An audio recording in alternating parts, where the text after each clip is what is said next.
Ito ay tunay kong kwento.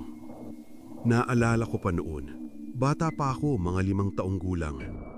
May tiyahin ako sa Cavite, sa San Agustin, Dasmariñas malapit sa Kimberly Bakery. Doon kami tumira pansamantala dahil ang nanay ko ay sumasama sa pagtitinda ng karne ng baka sa Zapote Market. Nakahanap kami ng inuupahang bahay na walking distance lang sa bahay ng tita ko. Luma na yung bahay, pero malaki at iyon lang ang available noon. Sa totoo lang, hindi ako naniniwala dati sa mga engkanto, duwende, tikbalang. Lahat yan, kwento lang para sa akin. Hanggang sa may nangyari. 2 linggo na kaming nakatira doon, maayos naman lahat. Pero isang gabi, nagbago mang lahat. Tahimik ang gabi. Tulog na kaming lahat maliban sa nanay ko na naliligo sa CR. Habang naliligo siya, may naramdaman daw siyang parang maliliit na kamay na humahawak sa kanyang hita. Hindi niya pinansin, akala niya sabon lang o bula. Uso pa noon ang perla na sabon, sobrang bula talaga. Ako naman, nagising, ihing-ihi na ako. Lumapit ako sa CR. "Mama, ihing-ihi na ako," sabi ko.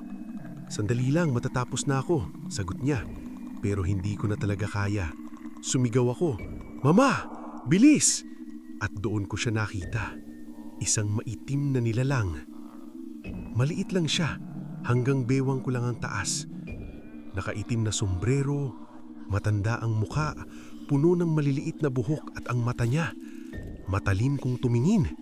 Bigla siyang umikot sa paligid ko, sobrang bilis, habang mahina siyang tumatawa.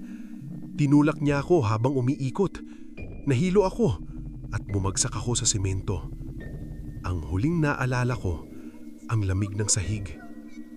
Nagising na lang ako, umiiyak ang nanay ko. Sabi nila, 3 oras akong walang malay. Buti na lang daw, bumalik ako. May tinawag silang albularyo. Ayon sa kanya, may nakatira raw sa bahay mga duwende at nagambal ako raw ang katahimikan nila noong sumigaw ako. Kaya nila ako pinaglalaruan. Kinabukasan, may nakita akong pagkain sa CR. Pansit, tinapay at gatas. Kinain ko, akala ko pagkain lang. Pero biglang sumigaw ang kapatid ko. "Mama! Papa! Kinain na ng duwende ang alay!" Doon ko lang nalaman, para pala yun sa kanila. Simula noon, nagbago ang lahat. Parang nabuksan ng tinatawag nilang ikatlong mata ko. At mas marami pa akong nakita at naranasan. Pero ibang kwento na yun. Follow niyo ako para sa iba ko pang tunay na karanasan sa kababalaghan kung handa kayo.